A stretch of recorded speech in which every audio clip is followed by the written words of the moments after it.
At T-Mobile, our critical mission is providing unparalleled 5G coverage for when connectivity is mission critical. Introducing T-Priority, America's best 5G network experience for first responders, even in times of congestion. More capacity, faster speeds, better coverage. T-Priority from T-Mobile, built for tomorrow's emergencies, ready today. Discover more at t-priority.com. For qualifying organizations on eligible rate plans, coverage not available in some areas and may be impacted by emergencies. This episode is brought to you by Prime Video. In the small town of Holland, Michigan, nothing is ever what it seems. Behind the tulip festivals and pretty houses lay dark secrets that threaten to tear a marriage apart. Nicole Kidman stars in this darkly twisted thriller about a wife and mother whose quest to uncover her husband's secrets may get her more than she bargained for. Holland, streaming on Prime Video March 27th.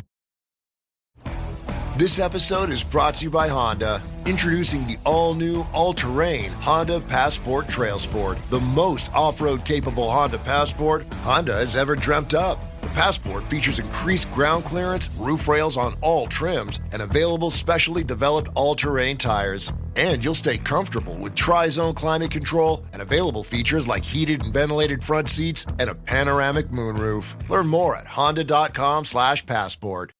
It's really cool.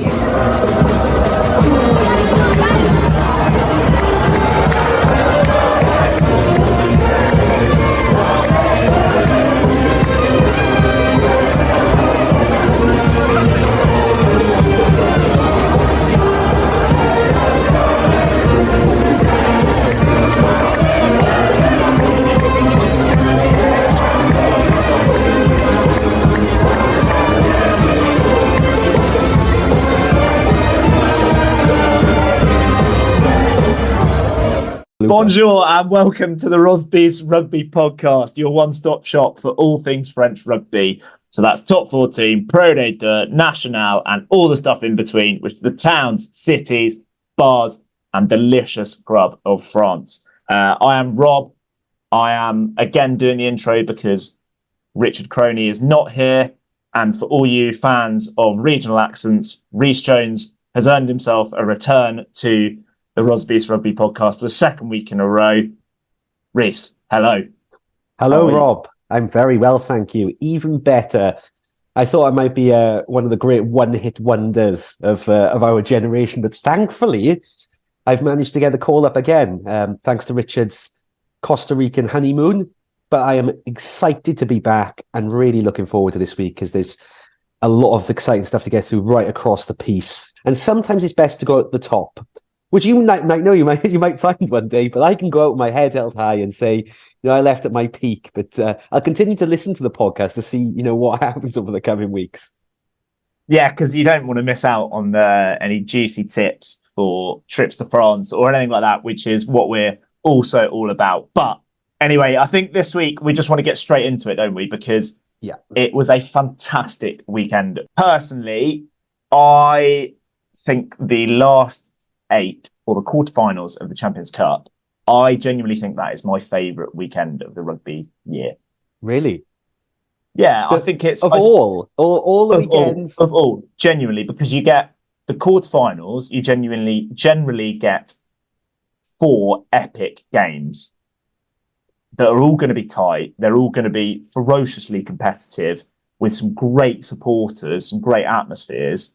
Whereas like Super Saturday, you only get like 3 and they're all on the same day.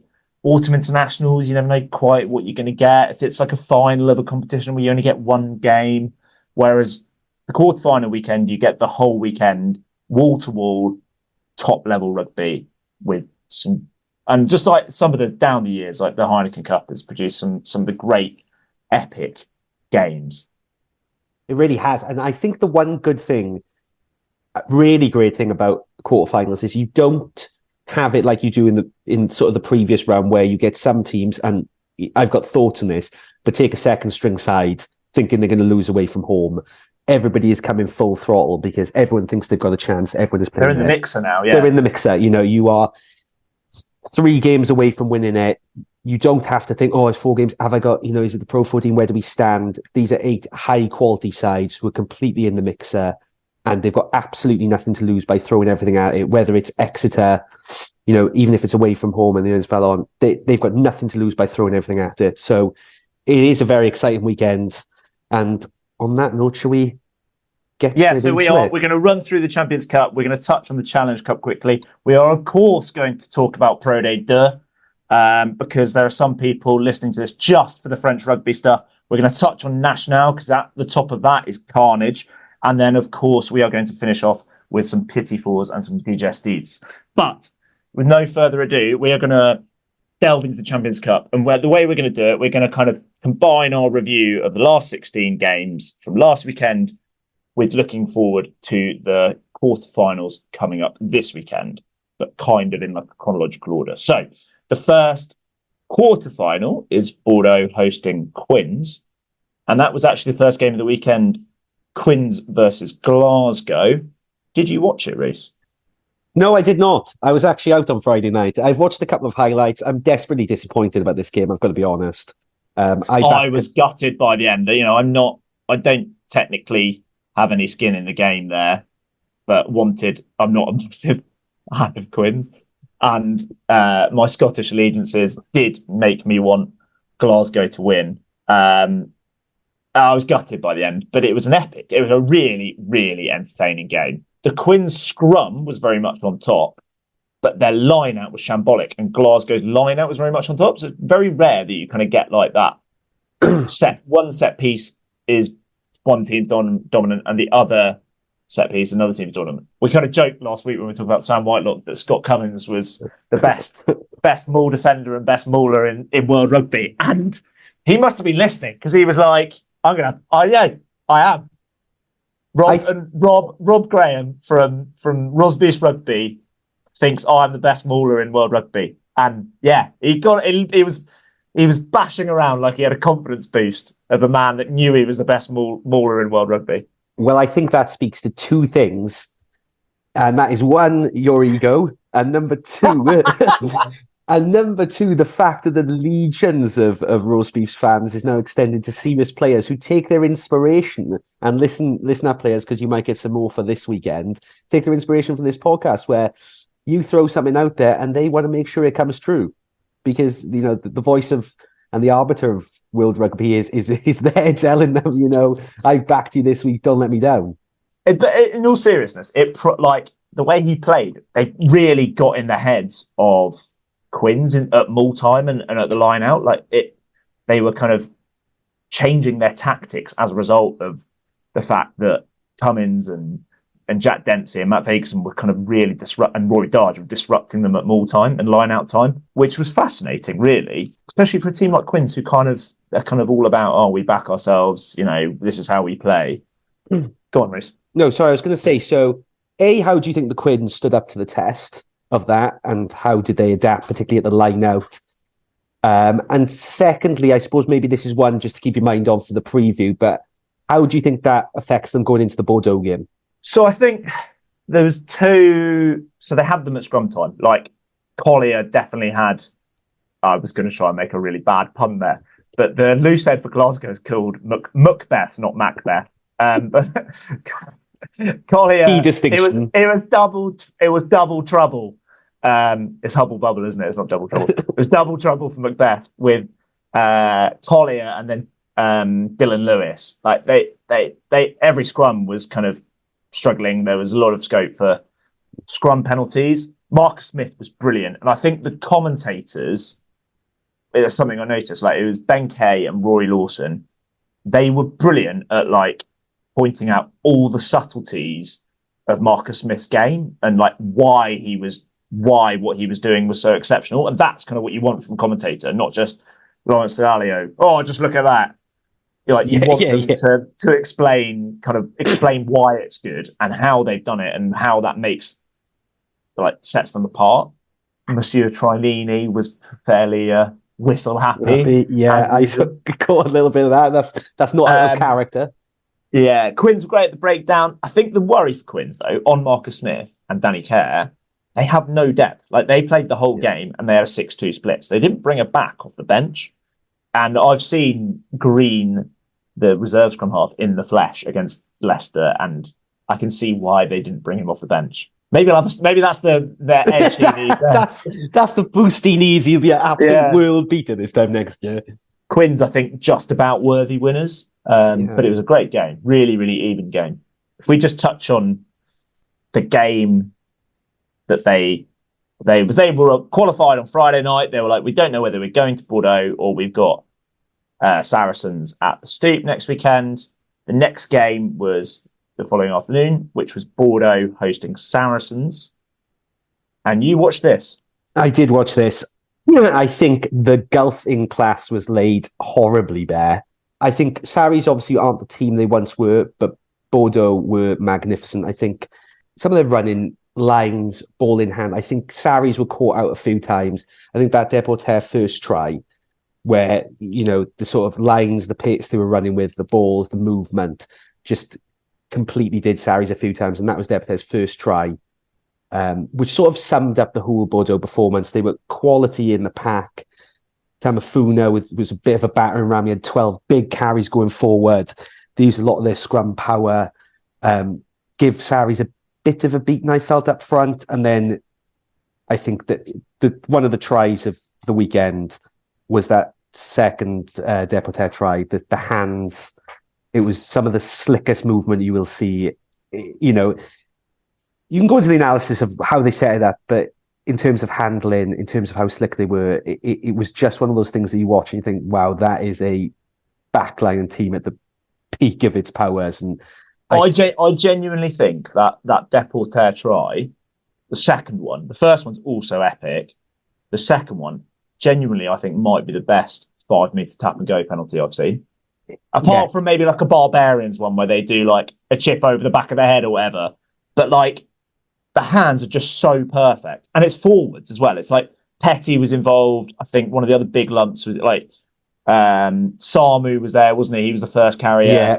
There's a dummy line from your big lump, Joel Mez with his big throw. And then it goes to the backs. And I think just to have that many sets of hands involved who all execute it perfectly and start with forwards running perfect lines as well. It was, I struggled to think, I can't remember a better, you don't see 5 metre tap and go penalties like that. No, you don't. And that's like under 12s, isn't it? Like tap and then we'll just like pass it out because we're good. It was one of those things where you think it's like, as you say, like under 12s, oh, do you know what? We've got this amazing side and we're just going to try this and it all works out perfectly. Yeah. Everyone's running their line at the right time. Everyone's moving, the hands are perfect. But you know that it's a combination of being extremely well coached, B, natural talent, and C, an incredible skill set, because everything was to the metronome as well in terms of the timing of the pass, the angle, the timing of the run. And to do that through forwards and backs from 5 meters, when you can easily just go, right, we'll smash it up. We'll get them to defend narrowly around the rucks. Then we'll throw it out a little bit. We're going to score anyway. But just to do it like that, use the combination. First phase. Yeah, it was exceptional. And as I don't think I've ever seen. It was actually one of the most exciting moments of the weekend. I watched it and then I rewound it like 4 times and I was like, wow, this just gets better. I rewound it because I was like, hang on, I've got to see who was involved in that. Yeah. Because half the backline were involved and they were the second half of the move. Truly stunning. But there was a lot of Tafou's hands for that first Garcia try where he is right on the touchline and it's the second one. Yeah. Where I don't know how he gets that away. It's a hell of a fend through sheer power as well, which sort of it's a proper like go away fend, isn't it? Like get off me. Again, and then the 12s where you've got somebody who's had the growth spurt and is 6 foot and is just like bang, chucking people away. But how he's got that away, again, testament to an incredible skill set, and the handling was perfect all day. I think it's really difficult when Bordeaux are playing like that to imagine. Saris, as I say, I don't think they're the team they once were, but Pinot, I think he beat 12 defenders, which is not far off a Champions Cup record in of itself, beaten by a man from Exeter who beat 40 in the weekend. But you've got that level of skill set, you've got that amount of quality players, both up front and in the back line. It's going to be an incredibly tough trip for Harlequins. Do you see any? I just want to. So, just on this game, like I don't quite know where I stand on it, and I'm not one for regularly defending Saracens as anyone that supports any team in the Premiership other than Saracens. But I can't quite get my head around this. So there was a lot of crap said before the game. I didn't watch all the build-up. I wasn't watching this game live, and I wanted Bordeaux to win because it gives us more to talk about going towards the next round. And I was like, I just got a feeling Saracens are going to win this. Even when I saw the team and, Farrell's not playing, there was a lot of crap said like, oh, well, Saracens will miss Farrell more than Bordeaux will miss Jalibert. And we teed up, Garcia was a very talented player last week. But Alex Good has played at 10 so many times for Saracens and been brilliant. And this whole team, like on paper, is still has got some genuinely world-class players in it still. And just to back that up, I think there were 3 or 4 guys in the pack that 2 weeks ago matched up with the France team in the Six Nations. So like Ben Earl was brilliant in that France game. Like Jamie George, Mario Itoje, like Tom Willis came off the bench and he was on the bench and he was starting for this team last year at Bordeaux. So it's like they kind of talk about like the gap and the gulf in class, which was evident to see because although it was 10-0 at half time, they had 4 tries chalked off and like 80% territory for the first 20 minutes or something ridiculous like that. What it was actually, and it's the sort of thing, the lame sort of cliche that people that are in sport talk about and people that haven't actually played elite level sport don't really know anything about. So forgive me for potentially talking crap here. But it seemed to me like it was just one of those things where Bordeaux were on it and Sarries just, for whatever reason, just weren't at 100%. They weren't quite on it. As soon as the dam broke, it broke. And like their body language was horrific. And their body language wasn't great beforehand. Like walking down that tunnel, which is something like 300, it's not 300 meters. It's a long way by all accounts. 300 meters down. You start in the market in town. Yeah, you start with a bottle of wine, you have to make your way down. If you can make it to the pitch, you're on. I totally get your point though. But I thought this isn't a bad Saracens team. Like they hammered Harlequins like 2 weeks ago. I can't get my head around it. I think that's what it is. Like there was clearly a golf in class, like a monumental golf in class, but I just don't know why. Because I can't really see they definitely didn't like match them physically. But I think that's a mindset thing as well, isn't it? Yeah, I think so. If you look at it, I think to go to your point about sort of looking off the pace, not saying not turning that, but I think, as I said, that first Exeter try where and there's a few times in this game defensively where they're completely caught out of position or they've lost their man or one has come up a little bit too early and they've lost the shape. And Bordeaux, if there's any backline that's going to exploit that, then it's Bordeaux to lose one of those sides. But physically, it's not a weak pack Saracens are packing. I know Bordeaux have got some, we can name, we've named them in previous weeks. Tamer Puna is like X factor, isn't he? Yeah, he is. But Lamotte, who is 5th choice probably for hooker for France, he was an absolute pest of the breakdown. He was absolutely everywhere. And you look across and you've got the England captain, so it's kind of like, they're not way off. No, they're not way off, and and that has to be a mindset thing in some ways because you're playing against an extremely good pack, but you're an extremely good side with a great history, an incredible record, perhaps not quite as good as you were, but still are a top European team, and you've looked completely off the pace. And there was that like last dance element of it as well. Like that should have been like that intangible thing in there, and it just kind of didn't amount to anything. And they were like Mako Vinopola looked gutted like towards the end, kind of tearing up maybe. It's quite well documented that he's leaving. I can't see it. If he's trying to get a contract in the top 14, I'd be surprised. That's got Montpellier written all over it. Oh, there's a name. It's got Montpellier. 400k. 400k and a mid-season red card will do you just nicely for Montpellier. I would say like the crowd as well was epic. The Stade Chaban Damas Rich and I have spoken about quite a lot. But again, Sarries a lot of those players are used to playing in front of big crowds. So I think that was it either. No. I don't know.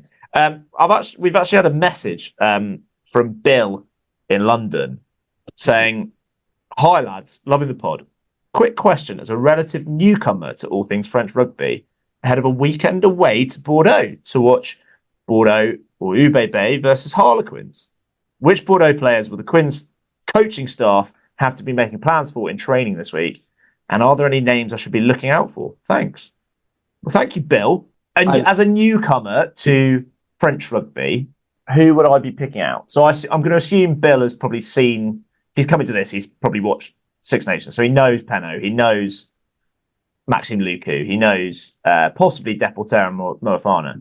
I think the big one, and the one that Quins will be wanting to make plans for, and I think they have someone that they can counter that with, is Big Ben Tameifuna, who, to be fair, was in quite a few people's kind of team of the World Cup. He had a couple of outstanding games with Tonga, even though they weren't up to much as a team, unfortunately. And this, I think, is quite key for Quins, is because I imagine Finn Baxter's been playing really well the last couple of weeks, but I reckon they will go with Marler to start because it's up against Big Ben and they want that parity at the scrum. It's a little discussed, given the razzle-dazzle in the back line, that the Quins' success in recent times, certainly in the Premiership winning year, has been built on a rock-solid scrum. Collier's great. Marler is still one of the best scrummaging loose heads in the world. And so if they can get parity up front and stop some of the scrum penalties that Big Ben and that Bordeaux pack were able to get, that will certainly help. It will certainly help at mull time as well. Marler still tackles very hard. He's not as mobile as he once was.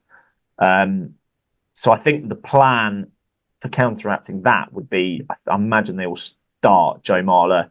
Big Ben has been brilliant, like not just scrum time. He's really putting himself about. He looks quick. He's carrying hard. He's just getting himself involved the whole time. The other one, any views of kind of Bordeaux players that you think Quins will be making plans for? Anyone to look out for Bordeaux that perhaps we kind of touched on Garcia a bit last week, didn't we? And he did us a solid. Yeah, he did do us a solid. Do you know who I thought played really well? And there's the obvious people that people will know about, Deporter, Lucu. I thought Penaud was man. I know Garcia won man of the match, but I thought Penaud was unbelievable. He was back to his best. He really was. And sometimes you wonder what he is up to, running in circles, but then he somehow makes it work. And it's sometimes seems against the laws of sport, physics, science, the way he dances, and then suddenly comes away having beaten 6 defenders. And you're like, but on Saturday, he was back to his best and he was running some incredible lines, incredible hands. I think on the weekend, Anton McQuell in the back row had a really good game. And I think one to watch for Quins is this really easy sometimes to focus on making plans for some of the really big name stars that Bordeaux have got, but they've also got some extremely good players like McQuell who are really solid in the breakdown, tackle extremely well, make themselves a bit of a nuisance around the fringes. So he was one player that really stood out to me on the weekend beyond some of the more obvious players that you could talk about. And I think that's one thing for the Quins to watch out for, because they've got a quality back row as well, Bordeaux, that can we saw in the try with the skill set. Samu, yeah. I think ahead of the game, that was actually one of the things that made me think it was going to be closer, because you looked at the names on paper and you had McFarlane, Earl and Vunipola, and a kind of, don't know, my initial thought of that Bordeaux back row was a bit underwhelming. Mikel has played a lot, but he's not, he's not the star name, even when you think of like guys like Gazzotti, who's a kind of the up-and-coming 20-year-old, Boschon, our man, the pub landlord, the 22-year-old pub landlord, has also played. But Samu is, he's an Australian international. Tatafu is a Japanese international and has been brilliant in the last few weeks. So I guess that was kind of me being a bit lazy and sleeping a bit on the UBB back row. But yeah, I think you're dead right. It's kind of you need those nuts and bolts players, don't you, Yeah. to sew it all together or do the hard yards, unseen work. The unseen hard work that all back rowers like to say they do. Just, transitioning between what is a really powerful front five and a great back line, great pair of halfbacks, great centres, great wingers. You really do, to make any team like that tick, you need a really strong back row who do the nuts and bolts. You don't necessarily have to be star names, but who are there, on someone's shoulder when they're making a run. They're the first to the breakdown. They are there getting over the ball, helping out all around the fringes, tackling hard. And all that seems just nuts and bolts back row work. But to make a team like Bordeaux work, they have to be working as well. So I think that's something to watch out for, because obviously if Harlequins can get the upper hand at the breakdown in the back row, then... Evans is great at the breakdown. That could be an area that they target because Bordeaux don't have that fetcher. It's kind of shared across the pack with Big Ben doing a little bit. Lamotte does quite a bit. And Don Brandt as well. Like, will he, he's going to have to make some hits. He can be good at breakdown. He'd be good at ball in hand, but he's going to have to do some tackling as well, you'd imagine. And there's been question marks at the top level on Don Brandt of, is he physical enough? And does he have quite the engine enough compared to some of the other world-class back rowers to kind of make it at that top level? So it'd be interesting to see how he goes in this game as well. Yeah, I think there's a bit of a question mark on him, given some of his performances, particularly at the international level and some of the big games where he is. And he's got talent, and he's shown a lot of skills and played some great rugby for Quins, but at that really top level against the top sides, whether it be internationally or, Bordeaux are as good as many an international side. And it's going to be a crucial test for him this weekend.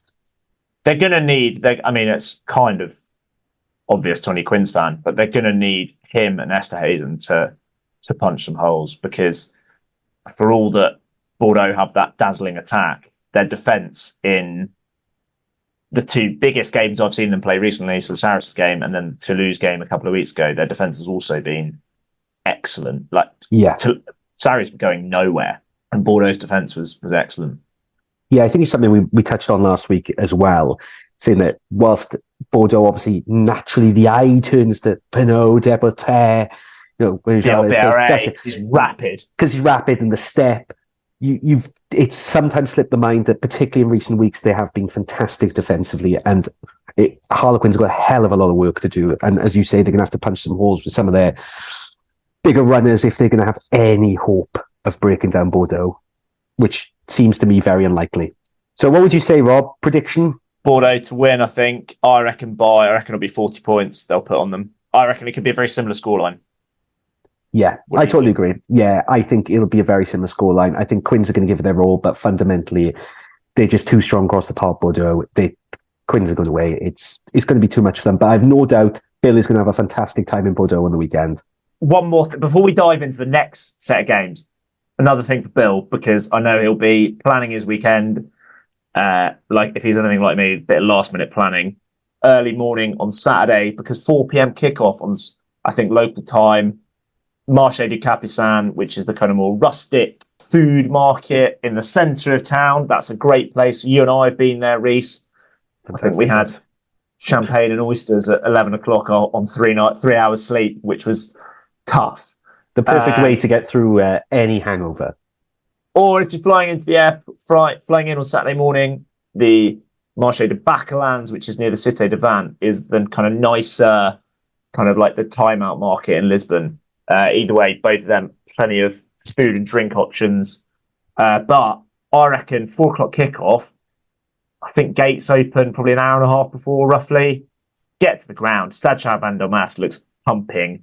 Lots of reports from last week that the fans were in the seats way, way, way before the game. So sounds like there'll be a good atmosphere before the game. So get to the game, plenty of time. And I imagine afterwards, after a big win over Harlequins, they'll be doing the crowd surfing, rowing thing that we don't know quite how to call it, to a couple of songs that all sound the same. But lots of frivolity to be had after the game, no doubt.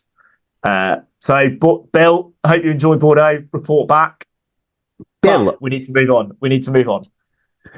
Yeah, let's move on. You're not allowed to say anything else. No, that's it. Bye. Let's move on. Okay, so the next set of games is La Rochelle. La Rochelle won away at Stormers, and that gives them a trip to the Aviva in Dublin after Leinster beat Leicester. There is one game of the last 16, Reece, that I have not seen a single second of. Do you know which one it is? This is going to surprise people, but it's going to be Leicester-Leinster, isn't it? It is Leicester-Leinster. As a Leicester fan, that's how committed I am to this podcast, guys. I have turned down watching a single second of my team just so I could be well informed. I even watched 10 minutes of Bulls versus Lyon. Did you catch any of Leinster v Leicester? Only a little bit, I must admit. I thought actually it was a really good start for Leicester. Leinster just looked a little bit off the pace early on, but obviously they got just briefly. But they had from what I saw, obviously Jameson Gibson Park was fantastic. Obviously it's gone from being Leinster's backup scrum half to now one of the best in the world. I thought Leinster, I was looking at them and yes, they're looking incredible defensively for the most part, but I feel they've lost a little bit going forward in attack. Aren't quite as sharp as they once were, perhaps last year. Maybe I'm being unfair on them. After our stunning analysis of that Leinster game, in depth. But guys, I've got my views are going to come when we preview their game. Yeah, exactly. And you come for the French angle as well. So, and this game we are Rugby's, we are UK based, but we definitely have a love of French rugby. For the French rugby lover, this game was just poetic, wasn't it, Reece? The ending to this game was just glorious. Absolutely glorious. But couldn't have happened better. I couldn't have written it. We were texting at the time, and I was like, "I've just seen Le Boc miss a last-minute kick. Poetic." Do you know what? It's a real tragedy, and thankfully I bought some new handkerchiefs and M&S on Saturday morning, so I had to go through a pack of those. It was really poetic, and for every team that has suffered that last couple of minutes box drop goal or that penalty they've bought 40 metres out and slotted, I think, you could have been anywhere in the world and it's somebody who identified with Limerick pushing one wide, which, by the way, when we were messaging, when he's lining up, it looks like he's lining about 40 foot left of the post. And, I'm not saying lo and behold, that's where it went. So just a bit of context for people that might not be fully across what the history is here. So in the group stage game, La Rochelle went to Cape Town, played the Stormers. They were completely dominant. And in the last minute, Stormers scored a try in the corner. Manny Le Boc, having been dropped from the South Africa team during the World Cup because his goal kicking wasn't good enough, then slotted the touchline conversion for a completely unmerited victory over La Rochelle. And it put La Rochelle kind of staring down the barrel of exit after winning the tournament 2 years in a row. They then kind of rallied with some thumping wins in the last couple of rounds. But it did give us the kind of rematch in the last 16 of, again, La Rochelle going to Stormers for that away game. And in the last minute, a beautiful crossfield kick, it has to be said, from Manny Le Boc, finds Hartzenberg. And Bob Skinstad by this stage was fully in partisan mode, kind of saying, "Why didn't you go closer to the posts?" He really was. He's got three men descending on him. Oh, that's a penalty. How's that not a penalty? But yeah, and then Manny Le Boc missed the conversion this time which would have won them the game. It's brilliant. But justice, I think. Justice. And I think more than just kind of an anti-South African and pro-French narrative, I think there is kind of an element, and it's an issue in this guise of the tournament. There is still that thing of like, it just feels better for the tournament for La Rochelle to be in it, and Stormers not to be in it. Like, I think a lot of maybe a lot of neutrals wanted South African teams in there, but I don't know. I think you want the two-time champs going up against a team that they've beaten in the last two finals as well in the next round. I think this competition for me is all about like heritage and the history of like certain clashes, and this is a clash coming up next weekend, which is dripping with that. So I was fully supporting La Rochelle in this one. Yeah, I think there's definitely been that thing as well where this happened when the South African teams came to the URC, and there's still, and no doubt they've raised the standards, where there is that thing about how they fit into the heritage of clubs that have played each other for many years, who have got long rivalries. You know, La Rochelle Leinster is, as you say, one dripping in heritage. You know, the last two finals, so much to talk about, but even some of the other great fixtures that we've seen over the last 10, 15, 20 years, where does that fit? Perhaps as time goes on and you start to get these rivalries that build and some mouth-watering clashes, because to take nothing away from the Stormers, they put on what I thought was considering the injury problems they had, the key players missing the front five, I thought there was some absolute standout players for the Stormers. They also had 4 injuries in the game, didn't they? Yes. So 3 went off injured. There was 3 HIAs one for Diamante, who people love, people rave about. Morat, the captain, had an HIA, and there was another one in there somewhere, but I can't remember who that was. But they were all pretty. It was one of the other back rowers, because Diamante came on for one of the back rowers, didn't he? But they were great first half. They were really good first half. Willemse was brilliant. Willemse, step fantastic. and offload. Wow, for the try. I enjoyed Manny Lebock as Morat, the kind of big lumbering second row, is trudging towards the line. You've got Manny Lebock next to him, just shouting, "Pass the ball," and pointing at Herschel Yankees. Marty Lebock, I thought he was really good. His distribution was excellent. They really, good, and Willemse was fantastic. And I thought their type 5 put in a big shift. You know, but it just came to them, didn't it? It just came to them. It just came to them. It was one of those things where you were like, "Oh, the Stormers might sneak. This is a good first half performance. Type 5 play well. They're doing all they can. They're keeping La Rochelle at bay." La Rochelle conceded 13 turnovers, and you're like, this is a quality performance considering the players that La Rochelle have got, particularly that pack. But they just couldn't hold off time in the end. You know, Will Skelton was fantastic. Aldrich was brilliant. Both sides of the ball. Both sides of the ball. 12 or 13 carries, 13 tackles. He was outstanding. Skelton, his physicality was essential to that turnaround, where they really broke them down in the key areas, whether it be, you know, the Stormers scrum stayed pretty strong till towards the end.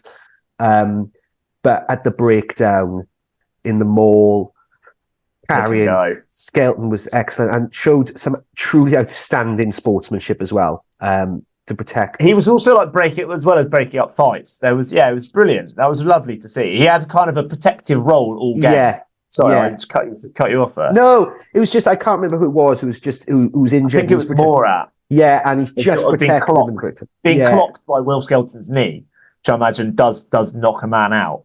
Yeah, which is not exactly what you want smacking you in the face during a nice Saturday afternoon in South Africa.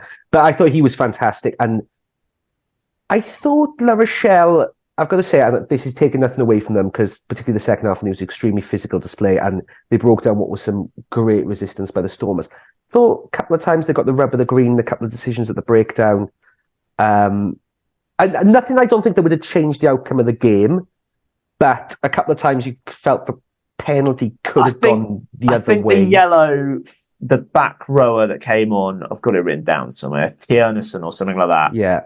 That was borderline. Yeah, but then the yellow for Dylan Lades was completely spot on, and to not give a penalty try there was also completely spot on, because La Rochelle had scrambled really well to get lots of players back there. I think on Matt Carley, much like Mr. Trinini, is very whistle happy. And I actually think the end of that game, he dealt with, like, that is where Matt Carley kind of comes into his own, because it was that he had a couple of minutes camped on the La Rochelle line, scrum resets, all that stuff, and he was just stop the clock, no nonsense, clear instructions for both teams. He doesn't speak any French. We've seen that before, but thankfully he didn't need to for La Rochelle have enough English speakers in that pack for that to be okay. But he was just on top of it. He was in control. He wasn't going to take any shit. And that... Yeah. So, like... And it meant the Stormers had the chance to win the game. Like, that clock could have easily wound down and he could have let something happen and then clock goes. And I thought he dealt with it really well. He had a pretty good game, generally. I've credit where credit's due. I thought he handled it overall pretty well. I just felt there was... I mean, these are always open to interpretation and the decisions. I don't think there was any howlers. I just think on a different day, different ref, you might have got a few different decisions. But I don't think you could argue with the overall result. I think particularly in the second half, as we've said, the Stormers played well. They had some standout players, but in the end, La Rochelle just had a bit too much in their power game. There was a little bit of justice at the end for the La Rochelle and the neutral. And just on the moving on to the kind of looking ahead. So the La Rochelle power came through eventually, and it, for as long as Stormers tried to hold off, it caught up with them at the end. Now, the narrative of the last two finals and the semi-final before that in what year is that now? 2021. La Rochelle's power has come through in the end against Leinster. Certainly last year and the year before in the finals, both quite big comebacks. La Rochelle came from 16 points down against the Stormers. I think it was pretty similar in the final last year against Leinster. Leinster took some key players off towards the end. You might have kept on, but I don't know if this version of La Rochelle is quite that powerful. They're all just they're all at 90% rather than being at 100%. In those previous finals, they've been roaring. And maybe this weekend was kind of a nice tune-up for them. However, they then have to fly back from South Africa and get to Cork, which is where they're training this week. That's not going to help you get up to 100% and tune you up nicely, is it? As you say, then they've got to travel back over to Ireland, even though the Rowan Nagara Mind Games are started by playing the Leinster songs on the team bus, etc. But are we going to get more opportunities to fucking alarm? Apparently, there was a lot of that at the team talk at halftime. I read afterwards that he gave one of his famous... What will you do next week? Vacances, prochaine semaine. He's a real wordsmith in the cross between English and French. Which is what must get them going. But as you say, that final sometimes it's that culmination of the season. It's that huge game. You're firing on all cylinders. It's a tough week for them. They've had some, they haven't had an easy run of games in the top 14. And Leinster always going to be a powerful side, a powerful pack to break down.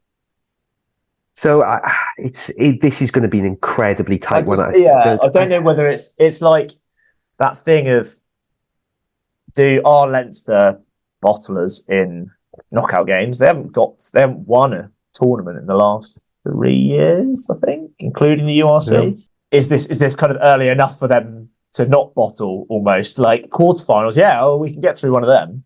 Well, you say that, Rob, but Ireland Rugby has never managed it in the Rugby World Cup to get past that quarterfinal very stage. So, perhaps it's that curse, maybe, of the quarterfinal might hurt them this time. But you might... Go on. No, you go. I was going to say, the key thing, as a Leicester fan, thinking about last weekend and looking ahead to this weekend, Leicester didn't have Tommy Raffel, Ollie Chesham, George Martin. So you've got two big lumps and a fetcher. La Rochelle will be going into this game with Bottia, who is Raffel levels of breakdown work. They'll be going into it with Skelton, who is George Martin plus when it comes to being physical. They've got, they don't quite have, Sazzy anymore, but so Elton Delan, Chesham's probably a bit more physical than that, but you've got an international level second row alongside him as well. So you kind of, the three key players that Leicester didn't have, La Rochelle have people that fit that role who can make a big difference in a game against Leinster. Like, they can stop Leinster getting the quick ball by making a mess of the breakdown much better than Leicester can. They can get over the gain line with some big physical carriers much better than Leicester can, because they've just got more of them. And you've got Skelton and Antonio, who are better ball carriers than, as much as I love him, Dan Cole and Carl Hatherall in the second row, or Harry Wells. Like, there's just more carriers in that pack, which could really be the difference and beat up. We've talked about the relentlessness of La Rochelle's forward pack coming to get you. That could happen again. It could. I think. Yeah, it's a more difficult prospect against Leinster for La Rochelle, but yeah, I'm just really torn on this. There's one player that we've not mentioned that I really, really want to mention, because I just love watching him play. And it's interesting him coming up against Jamison Gibson Park, but Tawarika Barlow, I love watching him play. He's just a complete nine. And it makes you realise just how good that New Zealand team was, that he was third choice. Yeah, behind Smith and Perenara in 2015, and he is phenomenal. Like, his passing is so quick, so crisp. He's the first at every breakdown. Like, he's so fit. He makes so many cover tackles, and he's physical enough that he can bundle people into touch when he's making those cover tackles. It's like two paths, two different parallel universes, isn't it? Like the guy that had a few of the raw materials and chose to go and be a mercenary in Ireland to get his international caps, and the guy who was kind of humble to his roots, proud of his Maori roots, and stayed in New Zealand, and ultimately, even though he was third choice, didn't win as many caps, ultimately won himself a World Cup in one of the great modern rugby teams. So it's kind of a nice parallel universe there. It's a really nice two sides of it. Yeah, sliding doors. Yeah, well, it's always the option if you're a great Southern Hemisphere player and you can't quite make it. You're probably third, fourth choice. You can always just go grab a load of caps for Ireland, or indeed Italy, or maybe even I reckon Leinster have got to be scouring Super Rugby as we speak. Oh, Ireland are as well for a fly half. For a fly half. So yeah, but that would be a fascinating matchup. Because Leinster, they're not getting Crowley. As much as they want to redistribute the wealth all to Leinster, I don't think they can convince Munster to get rid of Crowley. They've got Snyman. I think Crowley might be a different prospect. But that is one area where Leinster, I think that Jamison Gibson Park, he's a great scrum half, but I think that 10 position with Byrne is where they're lacking somewhat. They're really missing it. Hastoy has gone off the boil so much. Yeah, and this is where you're probably looking at two really quality nines who are playing extremely well versus two tens just not quite at their best. Who are not quite at their best. Who quality players but aren't quite their best. Can't quite get things going as they have over the last. Fragile mentally as well, both of them. There's a little bit of doubt as to have they got the minerals. Yeah, and particularly it goes back to sort of that point about I don't think Leinster, maybe that's part of the reason why they don't look as crisp at the moment, because Byrne is off the pace. But obviously they're missing Ringrose. But I think this... Where's your money going? Where's your money going? I'm going to say Leinster by 5. I think I agree with that entirely, which doesn't make for great podcast. No, and I think that Leinster back row is really going to turn up. Leinster have got an outstanding back row, a serious back row that'll have to turn up big time against La Rochelle, and I think they will. And I think at home they will just have enough in the tank. It's one of those games that generally could even way, but money with the mouth is Leinster by 5. Next game is going to be Saints hosting Bulls, which is an interesting matchup because Bulls-Lyon was a completely one-sided. As we predicted, Lyon did send the Shags. They've got bigger things to worry about in the top 14.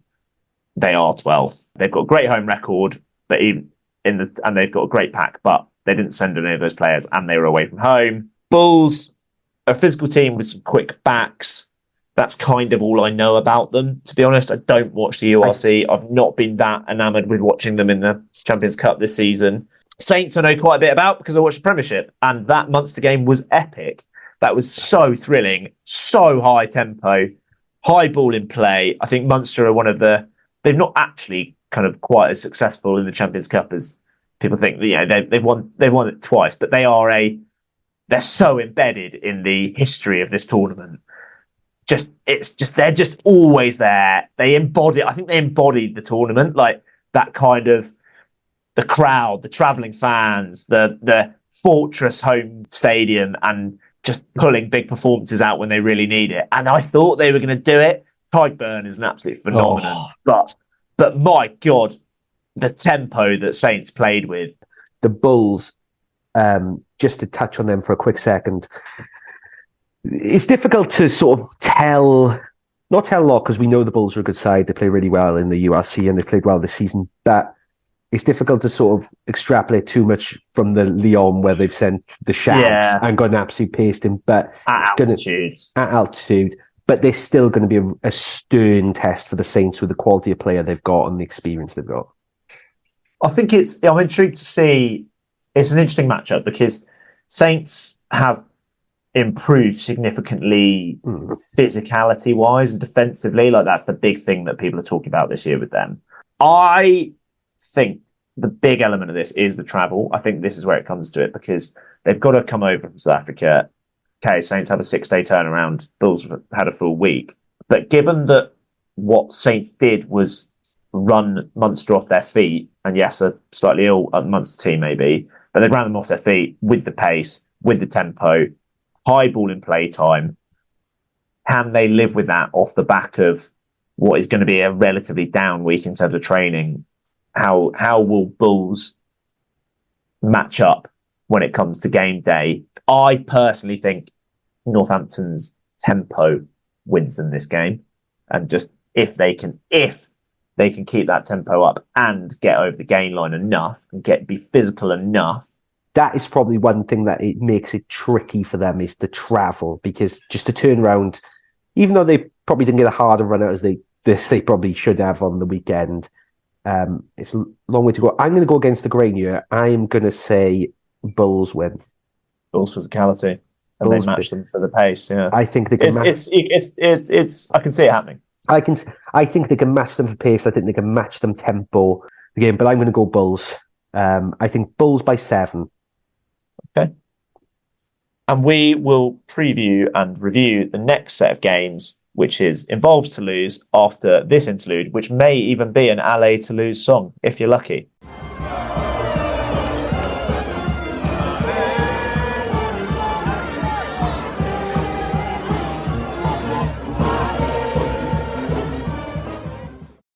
I feel like we've been a bit serious so far. I want to pick up something just before we move on to the Toulouse Chiefs game, about the Saints game, and that is the remarkable likeness of Mike Adamson to everyone's favourite politician, Matt Hancock. Oh, God. I've never thought of that. Oh, my word.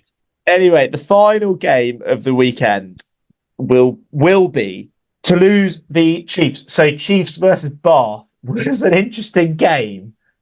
If you didn't see it, Sandy Park is renowned for being windy. I've watched a lot of Exeter games, both at Sandy Park and on TV. I don't think I've ever seen it quite as windy as it was on Saturday. The wind affected all games. And remarkably, the wind affected the game in South Africa as well, the Stormers game. But the Chiefs game was so windy, and Bath decided to not get to grips with the wind and kept trying to kick into it. And Chiefs just played it better. They were kind of happy to keep ball in hand, wind into, wind behind, but mainly wind into. They were happy to run through the phases, and that worked for them. And Bath the injuries hampered them. So Finn Russell went off after about 16 minutes, I think. Cam Redpath went off in the second half, which meant that you had to shift Orlando Bailey out to 12, not his natural position. Ben Spence had to play 10, which isn't ideal. Another classic example of a 6-2 split not working. And Chiefs were and they also completely outsmarted them on the pitch, which is remarkable for a team that is that callow. Few key highlights in this. A comedy knock-on from Alfie Barbary off a kick-off. It went 15 metres straight into the arms of Ross Vincent off kick-off, and Ross Vincent just flew in. The best The best bit of the game was better than Ross Vincent. Ted Hill catching one time in the first half when they were playing into the wind where the box kick worked for Bath. Ted Hill caught it and ran it in from 50 metres, and he pulled away from Manny Fayuboso and Josh Hodge, who are basically two of the quickest players in the Premiership. Ted Hill he didn't streak away, but he had enough acceleration to get away and held that distance away from them, it was amazing. I was laughing. It was brilliant. But this game was kind of really about, the wind, but it was about Fayuboso. He was the only contribution we have had from Richard Croney this week is that he broke a record in a knockout game for defenders beaten. When you consider how good Peno was against Saracens the weekend, being 11 defenders or 12 defenders, to beat 14 Fayuboso was incredible.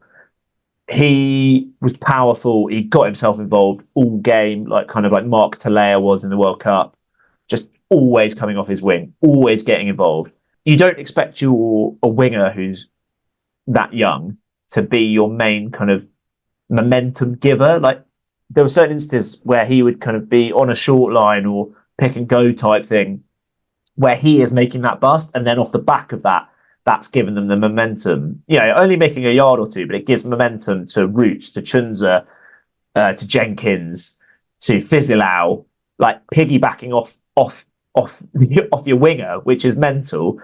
But he was phenomenal, and you could see the lift that his performance gave to those players. And I mean, we'll go on to Toulouse team in a minute, but there is something really special about this iteration of Chiefs. And I think this game also, as much as Bath didn't quite play it right, it was also a lot about Exeter playing it right, and that embodiment of just playing a bit of smarter rugby, and that embodies kind of Rob Baxter and Ali Heifer and how they go about their rugby, or how they've always kind of gone about their rugby. There is something special there. They've got some great players. We'll come on to how they might get an away win, but it's going to be a hell of a task because, I don't think anyone has seen the last 15 minutes of the Toulouse v Racing game. Someone pulled the plug. Probably a Racing fan somewhere in Paris. Some Canal Plus players, subscribers in France, have definitely seen it. But the Toulouse team going into it, I looked at it on paper and it was flawless. Like, I just couldn't see a weakness. And the one thing that is great about Chiefs, all those youngsters, the one youngster that doesn't impress me again and again is Harvey Skinner. And I think Ramos could be back fit. We don't know. There's every chance that Toulouse could have in their matchday 23 5 players who are genuinely better options at fly half than Harvey Skinner. Yeah. If you think Dupont, Entomac, Ramos, Kinghorn, Malia would all do a much better job as a starting 10, but it just shows their depth. They didn't even need. I mean, Kinghorn's goal kicking took a bit of time to get going. He was quite good at kicking in the game we watched. He actually kicked really well that day. He is a very much like, one day could be 100, one day could be 50, like Bowden Barrett. Like, you could look at him sometimes and think this guy's never missing a kick, or you could be like, oh my god, how is this guy first choice kicker? Yeah, why is one guy had 10 pints of tenants and is suddenly having a few pops at the post? Yeah. That said, man, with this Toulouse side, you particularly at the as well on, you aren't. Why bother kicking? You don't need a goal kicker. You don't really need one because you're probably never going to be in very rarely in a situation where you're going to go, oh, we're going to need that penalty in the 78th minute to squeeze us through. I think this was just such a horrific matchup for Racing. Like, I think I've talked about it on the preview during the week or on last week's podcast, but Racing just aren't, for a French team, they aren't very physical. No, and And it really showed. They just couldn't get anywhere, really. Jordan Joseph is a physical player, but he's clearly not in the best conditioning because he has had so many injuries and lost a bit of form. And presumably, as still a young man, lost a bit of confidence. And they were so reliant on him to try and give them something. And Toulouse's defence was great. I tell you where it really showed for me is you particularly saw in the third and fourth try where... Did we see those? We saw those. I don't think we saw the fourth one, did we? No, I've seen it on highlights. I'm not sure if we saw the fourth. Oh, no, right, No, we might not have because Aki was the fourth one, wasn't he? I have seen that on the highlights. I saw him literally run over the line. That's all I've seen for that try. Because somebody in the Leranth dismounting has just ripped out the cables for BT. But where they lack physicality, I thought it was quite noticeable, particularly around the breakdown, around the ruck, particularly as it got close to their own line, they'd get very narrow, which really exposed them to somebody like, Dupont, who's got an extremely crisp delivery on him, where Toulouse run really great lines, where they just bunched him because they lack a bit of that power. Toulouse have got a big pack. And then it just exposed them for that third try, one pass, running a great line, try. Yeah. For the Aki try, a couple come out, but they are men-like because they just simply do not have the power or the physicality around that breakdown area. So they're having to defend really narrow when it comes close to their own line. And then it's not even a case of chucking out wide. They've exposed even from one pass, one line being run, which, if you're going to beat Toulouse, you can't do it. It just exposed the weaknesses of that Racing team, particularly, I think, in their terms of their physicality and in terms of, particularly around the tackle area that they had. There aren't that many teams that wouldn't get narrowed up by that pack. But I think the thing about that as well, that LaBelle try showed the value of having playmakers just in your outside backs, because I think it was Kinghorn to Malia and then on to LaBelle, or other way around, Kinghorn Malia. But you've got two playmakers there in your outside backs that you've seen people cock those up, cock up that 100%. And it was no I'm going to try and have a run here. It was no, I'm just going to fix the man and just it looked like kind of a fly half in the outside channel. That's kind of what you get. Alexandre Roumat that's the best I've seen him play. I think he was brilliant. Yeah, he's fantastic. And you were talking earlier about the Bordeaux back row being nuts and bolts and doing what they need to do to give the opportunity to the kind of flair players. No, this back row for Toulouse just completely sums that up. Willis and Cross and Roumat. Roumat was a bit more showy, but Cross and Willis are just so good and so consistent at tackling, clearing out rucks, doing the little short carries when they just need someone to give them get the ball away to someone, line out work, tackling, breakdown. They just do everything all of the time. And I think they're so key to giving Toulouse the ball that they need, and that as much as Miafu and Malvaca and getting over the gain line does as well, without those guys, they've got the two of the best flankers in Europe.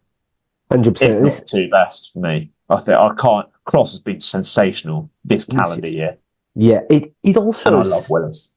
Yeah, you're a big fan of Willis. I on the way to the Toulouse Stadium, and Ernst fell on a couple of weeks back. I had for the Bullies of Beautiful Walk, I had Rob talk about Willis for a good 45 minutes. Talking about how good he was at clearing rucks. Yeah. Also, they set up, and this is obviously a very deliberate thing, but they set up field position really well as well. They do those short carries, keep them going forward, then they set up a move and bang, before you know it, they've scored.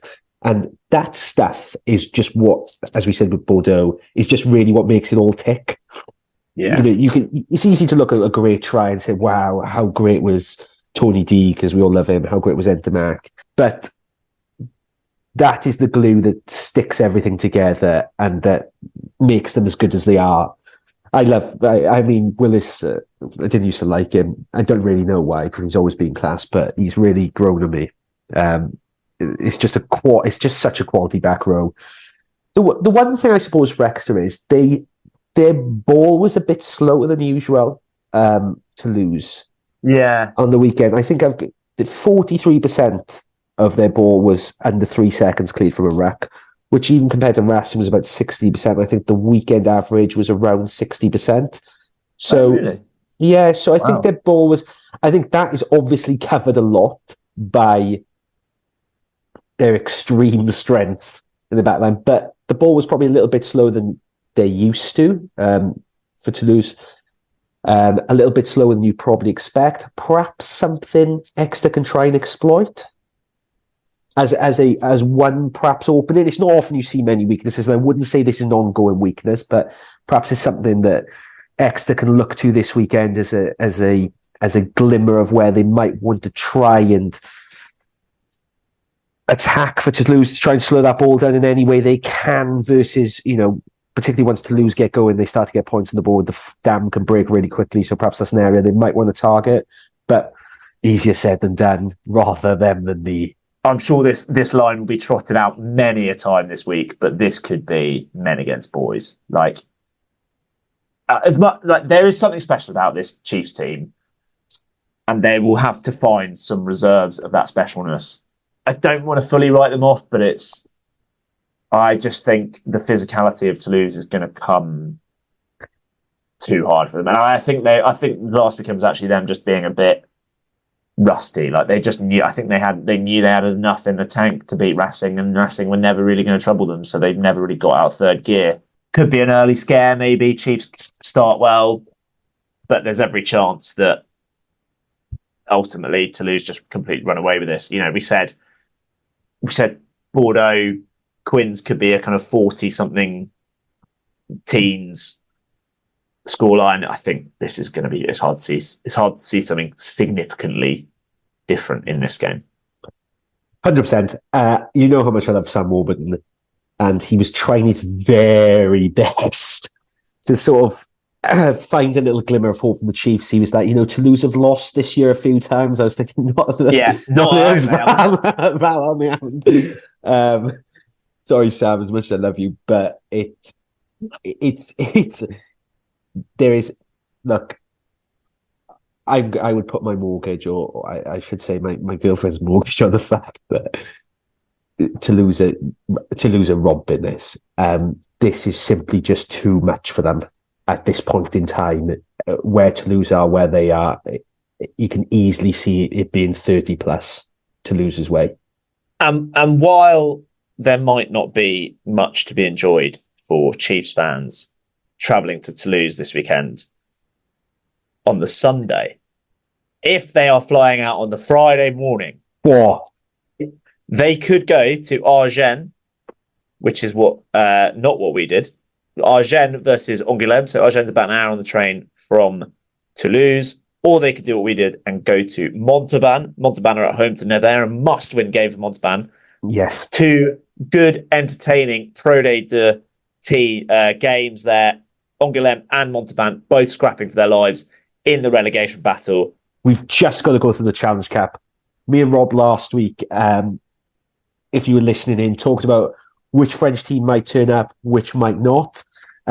We were proved right. We got these brilliant, relatively spot on in terms of the turned upness.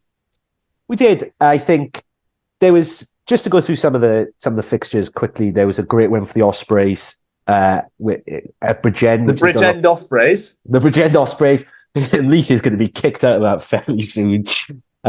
As the Ospreys are trying out new ground, so they got to Bridgend. It was a really good performance, great scrum. Why did they not? Well, let's not go into that. Let's not go into that. Don't bait me, because this broadcast will turn into 2 hours as we turn into drama. But quality performance for them.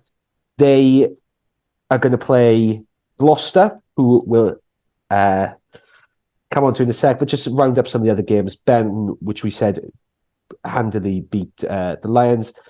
Then we had the Sharks absolutely tore Zebra apart, which was completely unsurprising as well. So we'll go on to some of the French teams, and I think you said we probably got it nigh on not too bad. Cast probably the ones that sort of surprised a little bit. I mean, they did send a weakened team. They did, but they did pretty turn much. up. But they did turn up with. Well, it wasn't first choice. They did turn up. Podcast favourite Josiah Raisuk, him of Simba, ref lifting fame, did start on the wing for Cast, which is a rare outing. A couple of weeks ago, we talked about how Richard equals Cast and Cast equals Richard. And I realised another similarity this week in that sometimes when away in Europe, sometimes Richard or Cast just don't feel like being there. They get maybe a little bit homesick and they're there in body but not in spirit. Or they're there and they would really just like to be at home, enjoying some home comforts. And that is Richard on the odd random trip to Europe. And it's also Cast in Europe, largely. It's very, okay. And it's not really, all they're thinking is the 6:40 p.m. back to Stansted, how quickly they can nip on the Stansted Express and get home. They're just not feeling it. Look, they want the home comforts. They want to watch repeats. They've had a bit of fun, and now they just want to go home. Yeah. Talking of absolutely joke performances, which is something we touched on last week, and I probably didn't hide my sort of distaste or not a great deal of love for Montpellier, who were down to 12 men for 10 minutes at one point in the second half. When I was saying with the absurd red card. Valencia's got another red card. Oh no! Yeah, I know.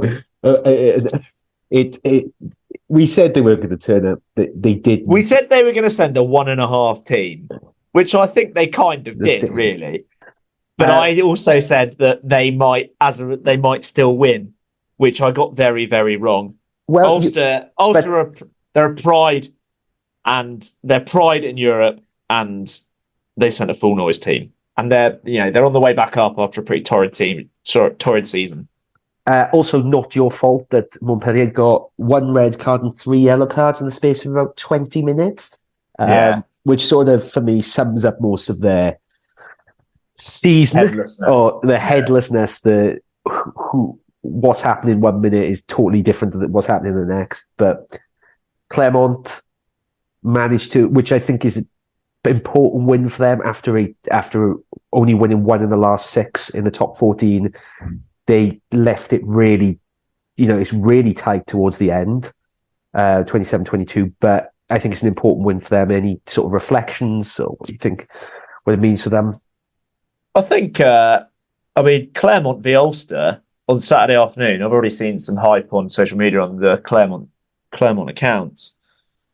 10 years ago, that's an epic kind of classic Cup semi-final or something, isn't it?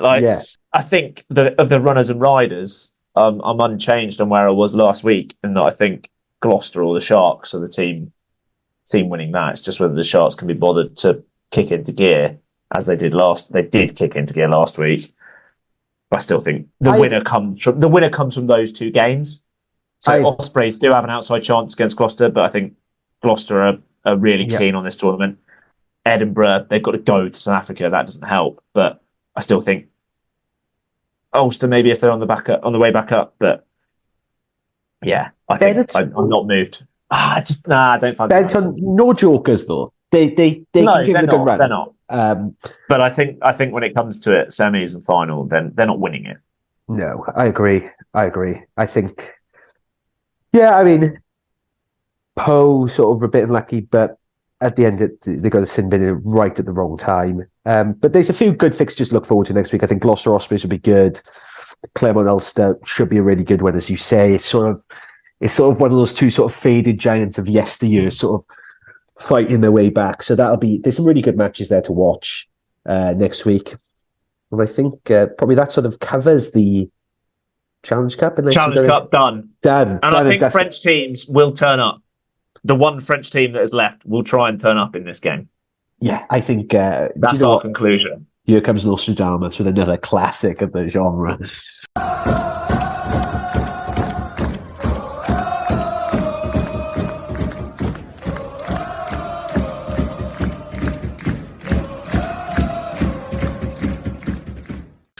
So, on to what everybody's been waiting for. It's certainly the bit that I've hung in here for the last little bit of time for, and why I've turned up for the last couple of weeks is Pro Day 2. Rob, another big weekend. What caught your eye? There were some fantastic games. What got it for you? The game that really caught my eye, Reece, was the Thursday night game, which we previewed as being a pretty tasty one to look forward to. Dax versus Brive. 27-10 to Dax, which puts them in fourth. Yeah, wasn't expecting this. Brive, 4 tries to 1. And I'll tell you why this excites me. So as much as Brive are the team that we kind of think might come through, my man, I called him out a few weeks ago when we did our first intro to Predator. Joe Nicera, 2 tries and an assist.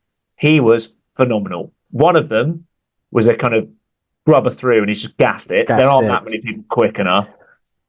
One, he's got on the outside of the second row and just fully bumped the fullback. And then the other one was kind of classic winger off your wing, off an inside ball. Like, just brilliant. Like, loved it. Loved watching him play. I'm thinking either someone else sign him up or let's get Dax into top 14 so we see more of him because he's phenomenal. Yeah, I saw the tries, and I mean, I've kept an eye out for him since I heard it then as a mere listener of the podcast. And as much as I hate to call you, he was phenomenal. It's a really big win for Dax.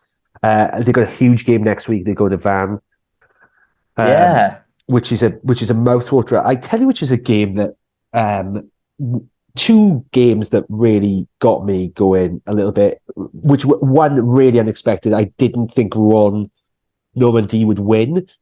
Zia didn't help himself with a red in the 21st. But and the highlights for this are useless because you don't see what the red is for. No. You see Tim Nanai-Williams just kind of running in basically sideways with his arms by his side with a shoulder charge to get a yellow.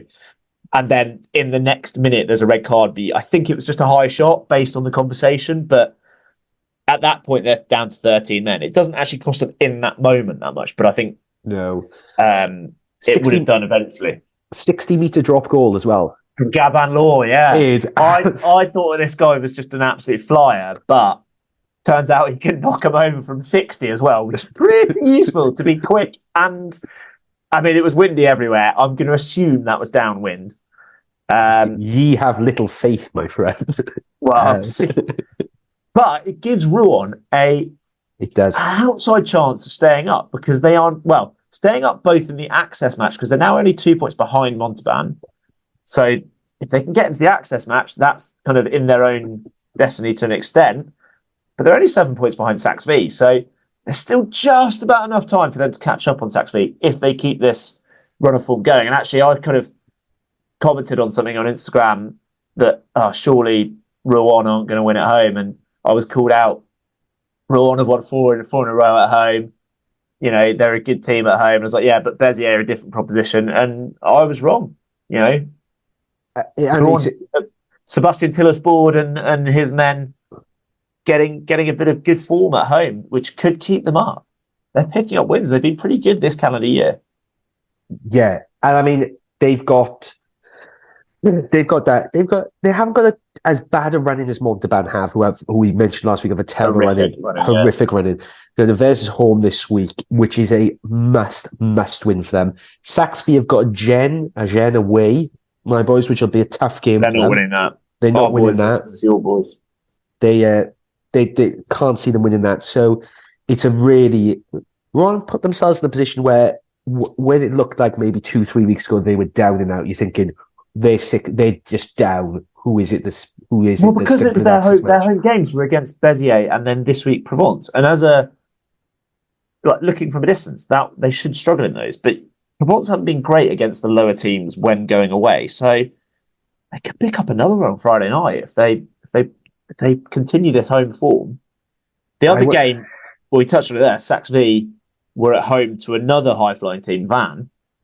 That was a good game, and actually it was Van that ended up kicking it off the field. They were kind of happy with the 2 points, which I think is kind of quite mad. It says a lot though for people who are joining who probably don't watch a lot of French rugby or get into it, or how well particularly Pro D2 is, that for Van, who, if you look at the table in any other league and you're thinking, wow, they should be smashing it for the win, that is how important points are away from home, regardless of where they sit in the table, where you sit in the table. To think that Van, who are, pushing for that first spot and have it automatic, and they are Sexvia 14th, they're happy taking those draw points. I think another one this week, which was a really good win, and I'm going to have to tell you my moment of the week in a second, but Grenoble, Sam Davis, World Rugby Junior Player of the Year 2013, never quite got to those heights, but put in an incredibly assured performance for another good win. Do you know what? The game, when we went to, Rich and I and a couple of others went to Grenoble in November, he was absolutely, I think he's been injured recently because he hasn't played, and he was on the bench last week. I think he had an injury for a while. He was absolutely class in that game in November. Look, just a class above everyone else, just controlling the game, crossfield kicks, his goal kicking. His goal kicking this game, 3 penalties were longer than 40 metres. He then, 2 minutes to go, has that 40-metre drop goal. He's such a quality player. He's very Cami Lopez-esque. It's never quite happened for him to the extent that when he burst onto the scene, I mean, he said to himself that perhaps he went. Was he Ospreys? He was Ospreys, wasn't he? Yeah, and then he moved to the Dragons. And he freely admits it never quite happened for him in the way it should have. He's still got, I think, 12, 13 Welsh starts, maybe a few more, maybe a few less. But he admits that perhaps he went out a little bit too much, perhaps didn't give the best impression. But there is genuinely a lot of talent there, and is doing the business for Grenoble. Did it for them on the weekend, which was a really important game for them. And look, if they hadn't had those 8 points taken away, look where they'd be now. But their first loss at home this season, which is a big thing. Like it's not a, and it means that Grenoble, even with the points deduction, are now only 3 points behind Nevers in 6th. Yeah. So Grenoble, I said, I reckon they've got an outside chance because they've got quality there. They're clearly a better team than their league position is because of the points deduction. They're in with the shout of that barrage. They're really are. Shout. And it would be great to see. Down in 9th. Yeah, I'm going to get to breathing one of my Petit-Fours, actually, because I've got a question for you. But if you've been listening to last week and the week before, Roast Beef's absolute hero, friend of the show, Montalban fly half, Buzz Vial, an outrageous break from him for the Montalban try, which he looks like one of those tens that's just enjoyed, the blood sausage and the baguettes and the croissants a little bit too much. But he did a marvellous job, and I was delighted to see that. There was an element of watching your old man in a lads versus dads game, and suddenly the gap opens up, and he has to kind of remember what he used to do, and he's like, "Oh yeah, no, I've still got this. I still got it." And then he's going to go off into the sunset for his couple of pints because he's done his once a season job and his cigarette. Yeah. So, but there's some fantastic games next weekend. We've looked at Rodita, and Rob, you're going to talk us a little bit through Nationale, where Narbonne drew an 8,000 crowd. For 8,000, is that the final number? Yeah, that's what I was going to say. One of the things. It is a derby game against Carcassonne, and that is not far away. But 8,000 in the 3rd tier, that is incredible. Unbelievable. I just want to. So this actually took me quite a while to get my head around because I was looking at the table. There is one round of fixtures to go, but some teams have played 25 games and some teams have played 24. And all of the fixtures, all of the sites just said there's one round of fixtures left. And then I kept looking, and actually there's some games which look like catch-up games. I assume some games are rained off or something like that. But this Friday, we have a repeat or a reverse. Carcassonne are hosting Narbonne. Oh. So, yeah. To get them to up to 25 games. So Nice have played 25 games. They're on 88 points in 1st. Albi, also 25 games. They're on 86 points. Narbonne, 24 games, a game in hand, and this is their game in hand against Carcassonne. After their win against Carcassonne, are on 83. Carcassonne on 79 in 4th. So that win lifted Narbonne above Carcassonne. If they repeat the feat, they could go into 2nd. Conversely, if Carcassonne kind of upturn the odds and win their game at home, they could overtake Narbonne and get into third again. And that takes us into the final weekend. So there is another catch-up game of, I think it's here versus Perigueux, yeah. And then in the final game, which isn't until the 27th, there is also one game there, Nice versus Albi, which is first versus second, separated by 2 points. Wow. Yeah, and Narbonne and Carcassonne have away games. So, and Narbonne are away to Saracens, who are in fifth on 75 points. So it's all to play for in the top 5 or 6. Chambéry are kind of also in the mix, but they can't get higher than 4th, I don't think. But I mean, it's all going on, and they'll definitely be wanting the home semis. It's not the kind of 2 places go up now because of the access match. Obviously, we can't watch it, but the crowd numbers in that league, fantastic. I think Bourg-en-Bresse got about 3,000 as well. Phenomenal. But I'd love to be watching some of those games as well.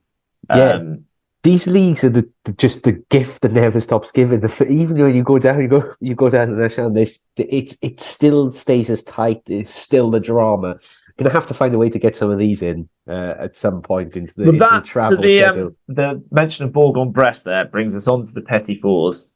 And where better to start some Petit-Fours than with a glass of wine, or as Bourg-en-Bresse are doing, their second ever edition of Sport and Wine, which is this Thursday, held at Bourg-en-Bresse's ground. Couple of speakers of note. One, Remy Lamarat, who owns a vineyard, former Bordeaux Clermont player. Other speaker of note, ahead of this game, at lunchtime on Saturday, Christophe Urios, the director of rugby for Clermont, will be talking about his vineyard at the Sport and Wine evening for Bourg-en-Bresse. I think there was like a cyclist and like a skier. Oh no, it was a cyclist and a motorsport driver. We're also going to be talking at this. But is there anything more French than a Nationale team hosting a Sport and Wine evening and getting a top 14 head coach come down to talk about his own vineyard? Phenomenal stuff. That's truly tremendous. Yeah. And just before we get too carried away, because having texted you earlier in the week and texted Rich to say I can't find any Petit-Fours. I found some stunners as well. But we will briefly hear from Richard. And he sent us some lovely in-depth views on the games, basically saying all the things that we said pretty much. Although it seems he managed to see more of the Montpellier game than me and Reece put together. However, we'll just have a little intro and we can blame it on the Costa Rican Wi-Fi because I think that's why these didn't come through earlier. But hello, gents. It's your Central American correspondent who unfortunately has not found any Central American rugby stash whilst I've been out here. There are a lot of fantastic, genuine fake bits of football kit, but nothing on the rugby front. But I will keep looking, as that is obviously the main purpose of this trip. Fantastic weekend of Champions Cup rugby by the sounds of things. I saw about 11 minutes of highlights across a couple of games, one of which might be slightly unexpected. Big shout. Well, that was Richard's view. The rest was, again, as we said, repeating a lot of things we just said. But nice of you. We'll just get, so that just you remember his voice and be prepared for Cast coming back home to top 14 rugby next weekend. Just a taste, guys. Any Petit-Fours or Digestifs from you this week? Yes, I do have one. Yeah, beyond wondering why Christopher Euros isn't spending more time on his side on his wine. Yeah, his wine. Perhaps that answers a few questions. So, Brive on Saturday sacked their attack and defence coach. Yes. Do you know the man that is mooted to come in to be defence coach for Brive next season? I saw this on Twitter earlier today, and he coached with I can't remember his first name, but Davidson at Cast. It's Joe Worsley, isn't it? It is Joe Worsley. Yeah. Yeah. So they could be looking at bringing the full cast backroom team into Brive, which interesting if you've ever seen Cast defend from a set piece. But you know whether he was also at Bordeaux, I think, for a bit. He was for a bit. But it's an interesting one and very with Crystal Furious. Yes. Well, they've all been eating the wine. Wait till you go to one of those sport and wine evenings with Joe Worsley, Crystal Furious, one at Brive next season maybe. But they've had a little bit of a wobble, but sacking the coaches on the weekend. Did they sack Bruce Rehana, or is he still there? No, Bruce Rehana's gone. Because I was like, they've got an all-star coaching lineup. They've got Bruce Rehana as well. No, Bruce Rehana's been in the dust. He's going off to run a vineyard. He's got a sport and wine drinks next Thursday. But his son actually plays in Super Rugby. But yeah. Oh, really? Well, yeah. That's what they call it. Well, I've got a little bit of a quiz for you, Reese. Okay. Looking forward to it. Barnaby Kuyu, the scrum half for Grenoble. I don't know for certain, but I'm going to assume he is. I'm pretty sure he is the brother of Baptiste Kuyu. Given he's a 9 who plays for Grenoble, which is obviously very near Lyon. He was looking for something on the pitch after the end of the game. Do you know what he was looking for? The missing 8 points from the start of the year. That's an interesting one. Wedding ring? No. He's looking for his front tooth. What? Tooth. He was saying tooth. Yeah, he was looking for his tooth on the pitch after the game. It seems like quite a difficult thing to find. Oh, where did I lose that? Was it the 58th? Was it the 67th? There's literally footage of him carrying around like one of those like shitty water bottles you get given at like festivals. Like, what do you do? Just like hard, like. What did you find it is like cracked it too? You're like, oh, the fabulous dentist down the road in Grenoble was going to do a job on this. Wow. I did want to touch on TV deals changes, but I think there's more to run on that. We're moving back to Premier Sports. Apparently, I got an email about it. I don't think the coverage is going to change, but Viaplay are pulling out, so somehow we go back to Premier Sports. However, have you got any more Petit-Fours or Digestifs? Because I have one that I've been so excited to talk to you about. No, I will not. I will not hold you up another second. And we'll finish on this. And I think we want to put this on our socials as well. So hopefully you guys will see it. But I'm going to try and send it to you real time. But there's some context needed. And I've gone to some real deep depths to give full context. So I saw this photo on Instagram. I think it was like Rugby Amateur FR. I'll find it and give them the credit they deserve. It was footage of Urunya versus Larasor. So they are both in the kind of Basque bit of the country. Iruña is very near Saint-Jean-de-Luz. It's very, very near the Spanish border. I've probably pronounced that wrong. Larasor is also very near that area, 20 kilometres southeast of Bayonne, near Espelette, home of Espelette Pepper. But they're very much in that kind of bottom end of the corner because... And that the way the leagues work, so they're in Fédéral 2B, and Fédéral is split into 20 divisions nationwide. So they're in Pool 12 of, Excellence B, which is regional divisions. So, and also being Rosbys, there's a big connection here. So this is footage from last weekend.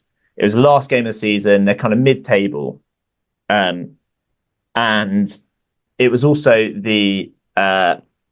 festival, let me find the correct name. It was the Bayonne Ham Fair at the weekend. An emblematic event promising an epic celebration of local gastronomy, showcasing the famous Bayonne ham and wide variety of other culinary delights from the region. So that was last weekend. And I am going to send you now on Instagram, Reese. Bayonne ham is very famous, obviously, by the way. I am going to send... Yeah, Bayonne ham, lovely stuff. I'm going to send you, if I can find it, if I can get this right. I'm going to send you footage from the 35th minute. And this is going to come through on Instagram, okay? And I want your live reaction. I want your live reaction, and I want you to describe what you can see in the 35th minute of this game. What the fuck is going on here? Sorry, I shouldn't use that Talk me through what you can see in that picture. This is the absolute mind bender. So what you can see here is it's absolute carnage. This looks like it's like a war zone. It's like a war zone. It looks like a scene from a war movie. So you've got what looks like maybe a medic standing over somebody. Then the other side, you've got a load of players in green, most on the floor, some standing up. Then behind them, you've got half a dozen players on their hands and knees, in varying states of one looks completely collapsed as if he's been shot through the back. Then in varying phases of like hands and knees, slightly sitting up, one person as if he's crawling back over a trench or something. It is absolutely. And then there's one winger on the end who looks like he's just had enough and he's going to walk off into the distance straight back to the ham festival. He's like, nah, balls to this. I'm back off. There's a load of ham and wine out there. So extraordinary. I wanted to understand this is tough. It's tough to do in England because I wanted the comparative as well. But it's tough to do in France. They play an Excellence B, which is, I think, the 9th tier of French rugby. So it goes top 14, Pro D2, Nationale, National 2, Fédéral 1, Fédéral 2, Fédéral 3. So Fédéral 3 is the 7th tier. But you also have within that, you have Fédéral B, which is the reserve teams from Fédéral 2. And then you have Excellence B, which is the reserve teams from Fédéral 3. So these guys could play in the 7th tier. The equivalent in the UK, so that took me a long time to work out in French, trying to navigate the FFR website. The equivalent, so just to give you a bit of context, in England you go Premiership, Championship, National 1, National 2, Regional 1, Regional 2, Counties 1, Counties 2, etc. And then it goes, I think you go below that maybe. London Welsh are in Regional 1, which is the 5th tier. And then you've got, so the kind of equivalent teams are kind of like Bournemouth 2s, Havant 2s. So like, these guys are pretty solid. They're not first team. Like, I don't think those guys will be getting paid, but they're for your average bloke, they are pretty good rugby players. But I would love to know if there's an equivalent on the last day of the season in a game where there's nothing to play for and there's like some sort of hog roast fair down in Bournemouth or something. If there's like an equivalent scene from the weekend in England, but just the state of despair and hurt that those guys are going through after 35 minutes. This really is one of those ones where, do you know when you and I'm sure many people will, whether it's Hindu or Stag Day if you're listening, when you're sort of on that final day and you're having those drinks waiting for the, your plane's in 6 hours and everybody is on their knees. This is the similar sort of scene where they, I can imagine there's a couple of 1,000-yard stairs knocking around if you could zoom in any closer to those players. I'm going on a stag do this weekend. If I end up looking like any of half the blokes on that pitch, I'm not going to be happy with myself. The personification of this photo is Richard on his final day of any European holiday, where he's just had enough. This is it. He wants to go home. The towel's in. And on that note, I enjoyed finding that rugbyamateur.fr. We will give you a proper shout out on socials and share it properly on socials so that you guys can all enjoy this photo. But for now, thank you very much, Reese. I hope you enjoyed your 2-week period. Who knows? You may be back. Hopefully not. Yes. But make sure you'll follow us on. So we're on TikTok, YouTube, Instagram, Twitter, all as @Rosby's Rugby. Until next week, when we'll have more stories of European and French rugby. Thank you very much. Au revoir. Au revoir.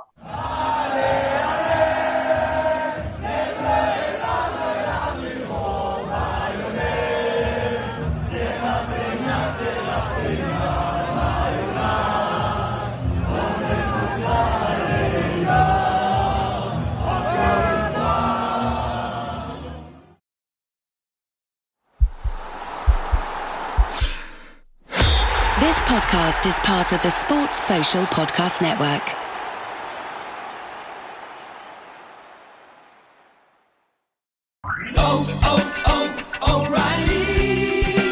You need parts? O'Reilly Auto Parts has parts. Need them fast? We've got fast. No matter what you need, we have thousands of professional parts people doing their part to make sure you have it. Product availability. Just one part that makes O'Reilly stand apart. The professional parts people. O'Reilly.